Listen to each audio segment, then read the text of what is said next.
की तरफ आ गया। आधी रात को मनोज के सपने में भगवान शंकर आए। फिर सपने में भोलेनाथ ने कहा, मनोज, मैं चाहता हूँ कि तुम सावन में एक गरीब को भोजन करवाओ, और जब भोजन करवाओ तो ये समझकर करवाना कि उस बालक के रूप में तुम हमें भोजन करवा रहे हो।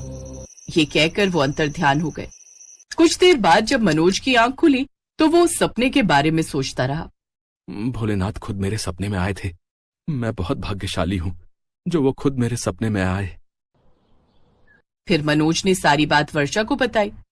सपने में भोलेनाथ के आने की बात पर वर्षा बहुत खुश हुई, लेकिन जैसे ही उसने किसी गरीब को भोजन करवाने की बात सुनी, उसकी सारी हंसी गायब हो गई। भोलेनाथ ने किसी गरीब को भोजन करवाने के लिए कहा है, ये बात उन्होंने सपने में कही, लेकिन अब उनकी बात को टाला भी तो नहीं जा सकता ना। बस फिर क्या था, वर्षा अपना दिमाग चलाने लगी और एक ऐसे गरीब को ढूंढने लगी जो कम खाए। लेकिन 3 दिन हो गए पर उसे ऐसा कोई गरीब नहीं मिला। फिर उसके दिमाग में एक आइडिया आया। हाँ, ये ठीक रहेगा, मैं परसों ही एक छोटे बच्चे को घर पर बुला लेती हूँ। भला छोटा बच्चा कितना ही खाएगा, ज्यादा से ज्यादा 3 पूरी, लेकिन उसके बाद तो वो खा ही नहीं पाएगा। ऐसे भोलेनाथ की बात भी रह जाएगी और मेरा राशन भी बच जाएगा। फिर उसे मनोज की वो बात याद आ गई जब उसने कहा था कि उसे हर दिन मंदिर के बाहर कुछ भिखारी मिलते हैं। उसने सोचा कि वहां पर उसे कोई छोटा बच्चा मिल ही जाएगा। उसने मनोज से ये बात कही।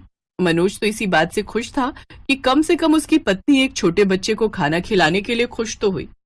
ठीक है वर्षा, लेकिन याद रखना, जो भी बच्चा आएगा हमें उसे अच्छे से खिलाना है, क्योंकि कहीं ना कहीं भोलेनाथ उसमें विराजमान होंगे। हाँ हाँ, तुम बेफिक्र रहो। उधर कैलाश पर्वत पर बैठकर भोलेनाथ ये सब देखकर मुस्कुरा रहे थे। क्या हुआ स्वामी, आप मुस्कुरा क्यों रहे? देवी, वर्षा कभी भी किसी को दान पुण्य नहीं करती।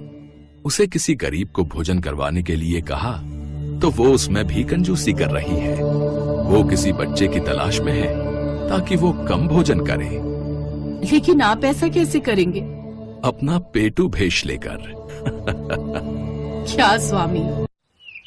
अगले दिन वर्षा जैसे ही एक बच्चे भिखारी को ढूंढने जाने लगी, तभी भोलेनाथ एक 7 साल के बच्चे का रूप लेकर उसके दरवाजे पर आ गए। वर्षा ने उस बच्चे को देखा तो उसके चेहरे पर चमक आ गई। माई, कुछ खाने को दे दो ना, मुझे बहुत जोरों की भूख लगी है। अरे वाह, जिसकी तलाश में मैं जा रही थी वो खुद चलकर यहाँ आ गया। बढ़िया है, बढ़िया है। हालांकि मनोज को उसे देखकर बड़ा आश्चर्य हुआ, लेकिन फिर उसने इसे एक संयोग मान लिया। वर्षा ने बच्चे को अंदर बुलाया और 4 पूड़ी आलू की सब्जी के साथ बनाकर दे दी, लेकिन बच्चे